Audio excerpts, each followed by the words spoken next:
Alright, so this is going to be a review of my little baby, my 2018 Giant Rain 2. It has the Advanced Zero carbon frame.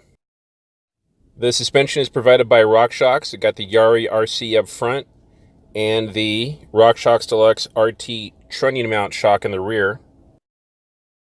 The drivetrain I have on this is the SRAM GX 12-speed with the 10x50 tooth cassette in the rear.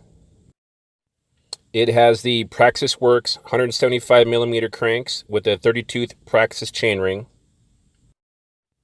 Has Shimano XT brakes front and rear and the Shimano IceTech rotors. They have a 203mm rotor up front with a 180mm rotor in the rear. We have the Ergon GE1 mountain bike enduro grips. We have giant rims and hubs front and rear. Maxxis Minion DHF in the front and a Maxxis Aggressor in the rear. Got giant branded handlebar and stem. Also have a Raceface Turbine 150mm dropper. Got the MRP AMG V2 chain guide. Also have Crank Brothers Stamp 3, the large pedals. A couple of the key geometry specs for the extra large frame are: we have the head tube angle at 65 degrees and the seat tube angle of 73 degrees, and the reach at 495mm and a wheelbase of 1,258mm. Okay, so I'm up here on the Luge. Brought my Rain 2 today, and going to compare it. You know, I did the reviews of the Bronson and the Kona on this trail, and those bikes are similar as far as geometry goes, but the drivetrain was a little different. My Rain 2, I have a 30-tooth chainring on the front, so we're going to see if that makes a difference. I'm a little bit more tired today because I came up through Whiting Ranch and I did Mustard Hill, and I just came up the road. I actually pedaled up the road today, whereas on, I believe it was the Kona review, me and my friend Derek, we shuttled up, so I didn't have to ride that. So I'm a little more tired today, but hopefully my bike, you know, my bike's a lot more dialed in than those bikes, and we'll see how it goes. The biggest differences today, other than my bike, is the weather. Both of those other reviews, it was pretty sunny and dry, whereas today it's overcast, pretty cold, and it must have rained because the ground is super wet. So having a little traction, little mud in my rear tire, so it's a little slower than normal, which kind of lame, but hopefully you still will trudge through it. So far pretty good climbing. I mean, obviously I'm more used to this bike than anything because this is my bike and I've been all over the place with this thing. I do think my rebound is off a little bit on my rear shock. Feels a little too soft, so I just changed it. It felt like I was riding with a flat tire. It's too much squish, I think. But climbing pretty good so far. I still have that one big hill to come. We'll see how I do on that one. So this is the hard hill on trail.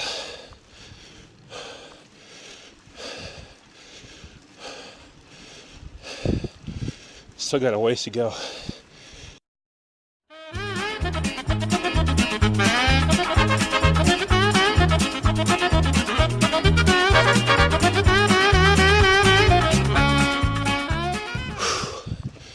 Okay, that's good.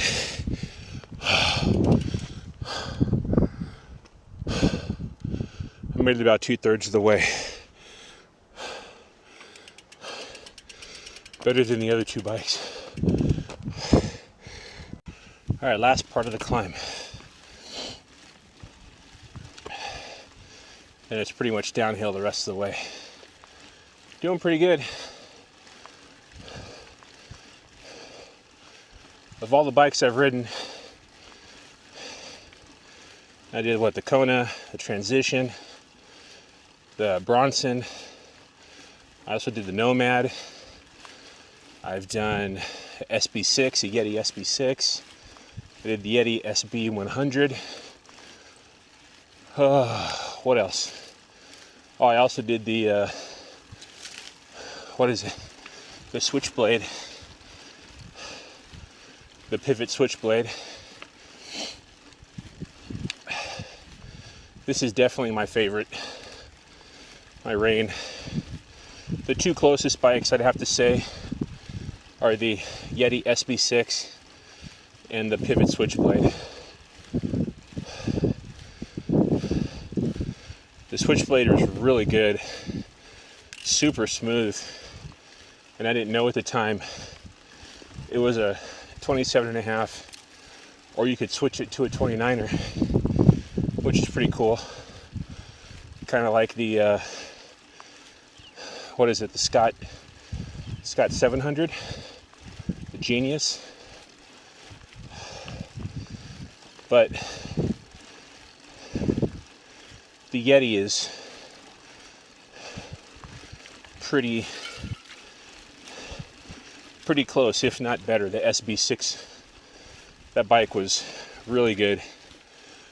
I still have to do a video review for that one. I'm not sure which one I'm going to put out first, this one or the Yeti SB6. But my Rain and the Yeti are my two favorites. Almost there, almost there. I'm in my granny gear right now. My 50 tooth. Just cruising. And we're done. All right, time for a little downhill.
Legs are already burning.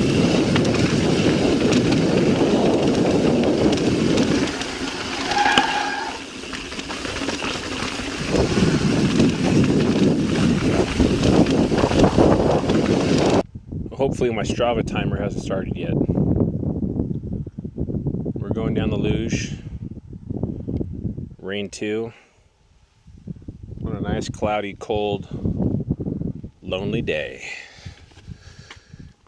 Hopefully I rested enough. My leg doesn't start cramping up again.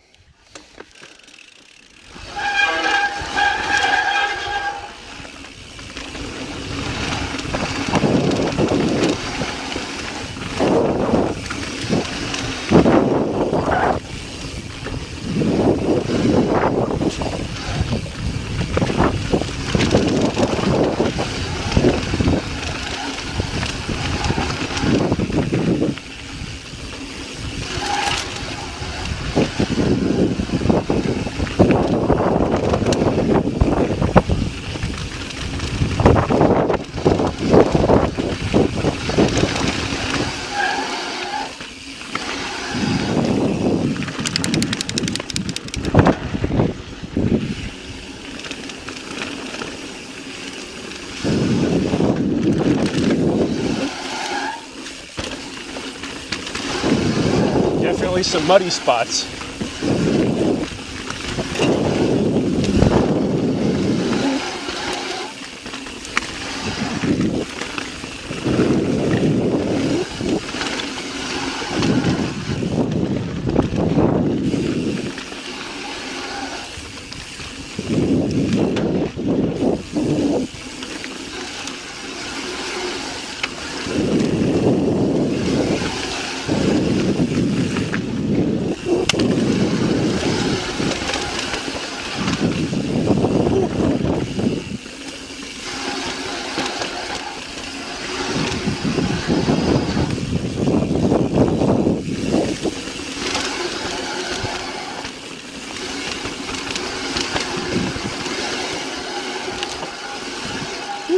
on the wall there.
Oh, almost done. Almost done. My hands are killing me.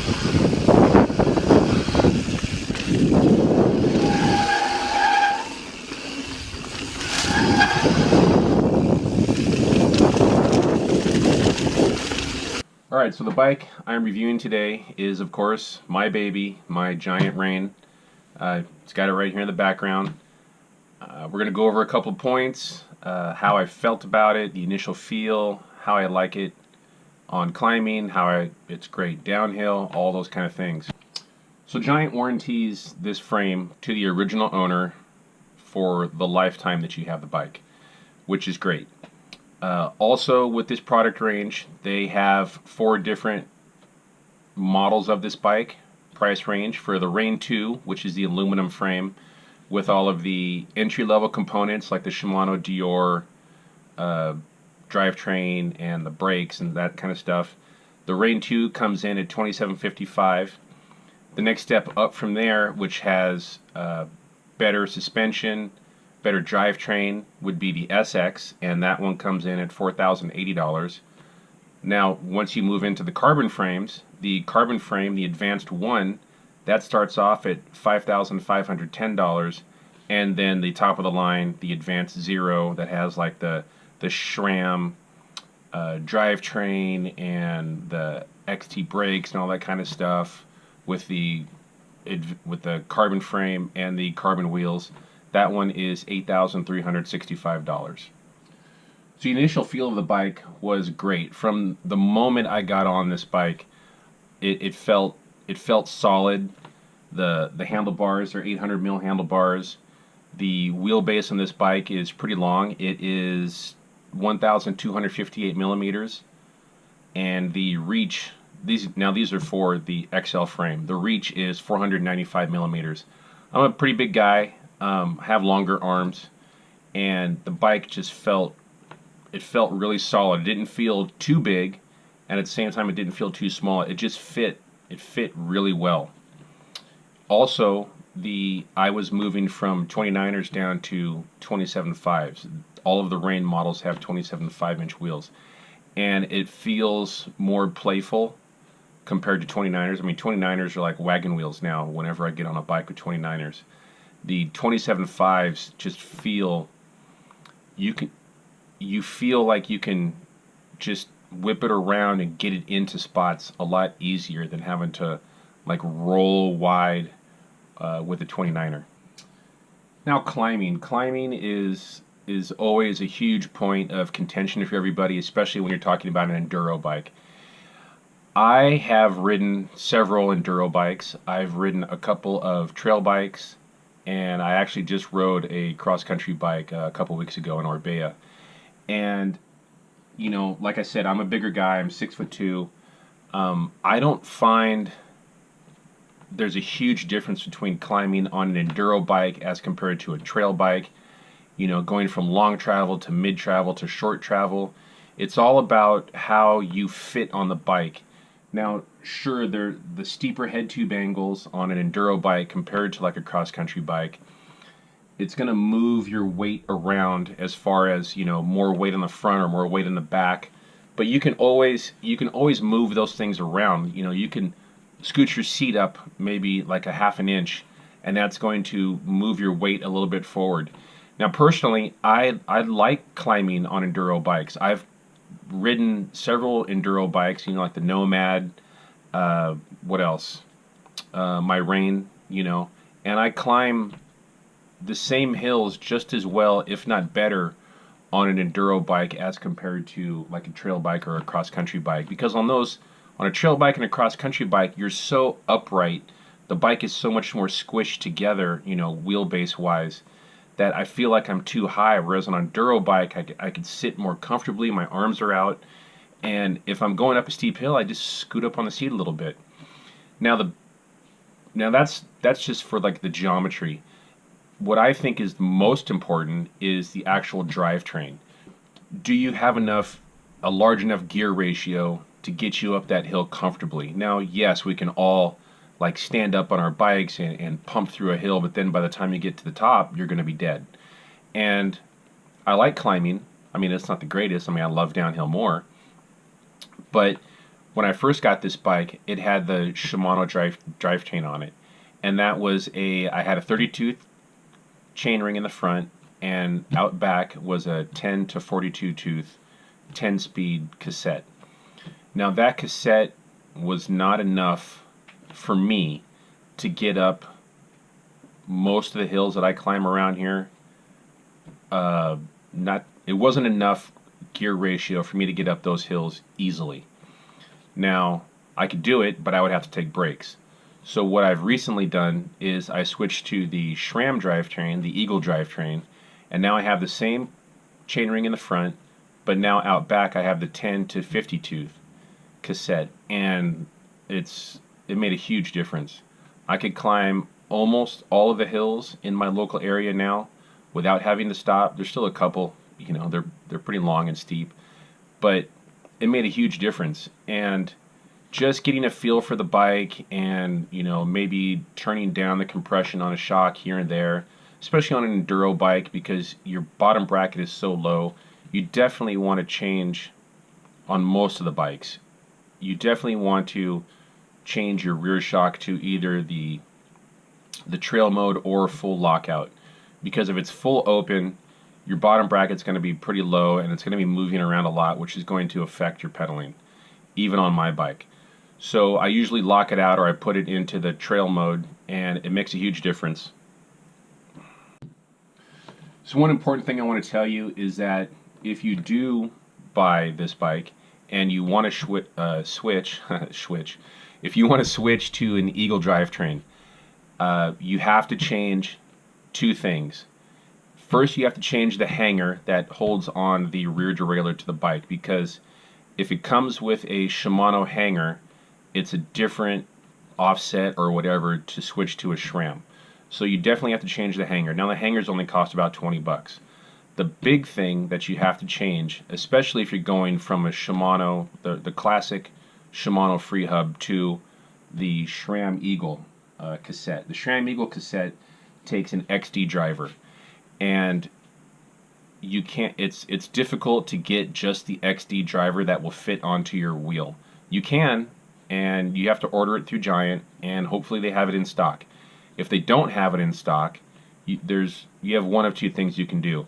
You can buy a whole new wheel, or you can buy a whole new hub in the rear that has an XT driver on it. Or what happened just recently is a company called Sunrace came out with an 11-speed cassette that works with the Eagle drivetrain system that has the actual Shimano free hub insert, so you can go straight onto your Shimano free hub. So and it's cheaper. It's actually cheaper than the SRAM cassette.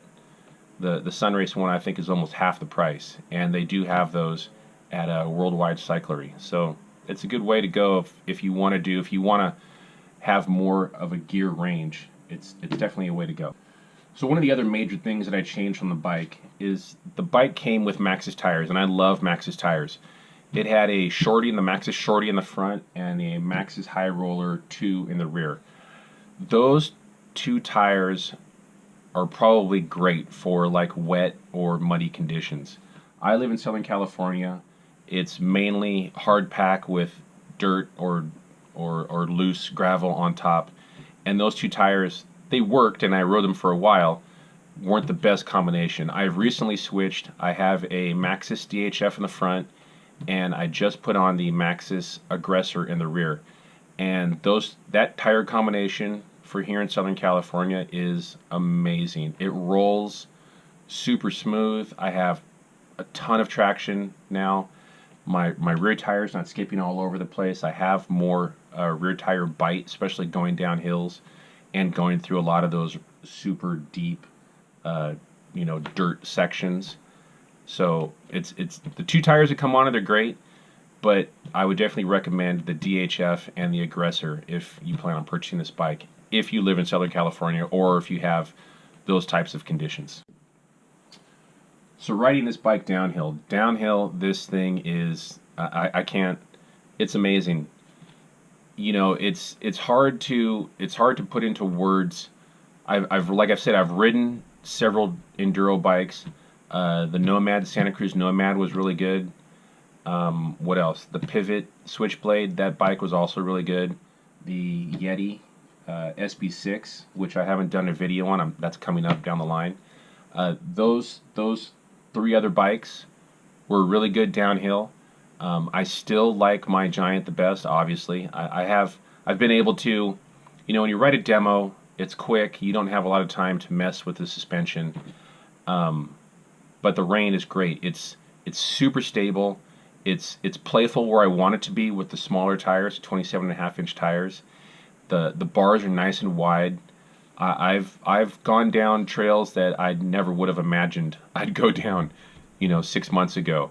And I'm just going down those trails and getting faster and faster, at Santiago Oaks and Aliso Viejo. Every time I go, I'm shaving a couple of seconds off my time because the bike is great. It's great downhill. It's amazing. One of the other things I like too is that because it has the 160 mil travel front and rear, you can decrease that travel, with compression or rebound and all that kind of stuff. And it's nice because when you get into certain situations, you want to have either a harder front shock or maybe a little bit less compression. For me, especially, like if I have to go a little bit slower, especially through like a rock garden or a spot where there's a lot of drops, I want to turn the compression down just a little bit and turn the rebound down as well, so I'm not getting huge fork dives in the front. I'm not diving the fork in when I'm going off of something steep at a slower pace. It's nice to be able to do that with all of that travel, and still the bike feels super smooth and gets you going down those hills. So final thoughts. What can I say? It's a great bike, the Giant Rain. Now I have kind of a mashup of a couple different bikes. Now I purchased the Rain 2, and for some reason, whatever, I have the advanced carbon frame on mine. Most of the components are still from the Rain 2. Like I have the RockShox Pike up front, and I have the RockShox Deluxe RT, I believe, in the rear. I did switch a drivetrain. I have switched the tires, but pretty much everything else, obviously I put Crank Brothers pedals on it. Those pedals are amazing.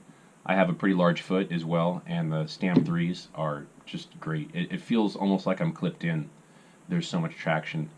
But the bike is great. I mean, there's maybe one other bike on the market that I've ridden that I would say it's comparable to, and that would be the Yeti SB6. But other than that, I mean, I've ridden 10 other bikes besides my own and that SB6, and I wouldn't trade them for anything. The Rain 2 and then the Rain Advanced are awesome. It's so great going down the hill. I've gotten used to it and actually feels even better climbing. Like I said, the warranty, it's lifetime warranty on the frame. It's easy to get parts. You know, there's actually even giant branded storefronts that you can go to.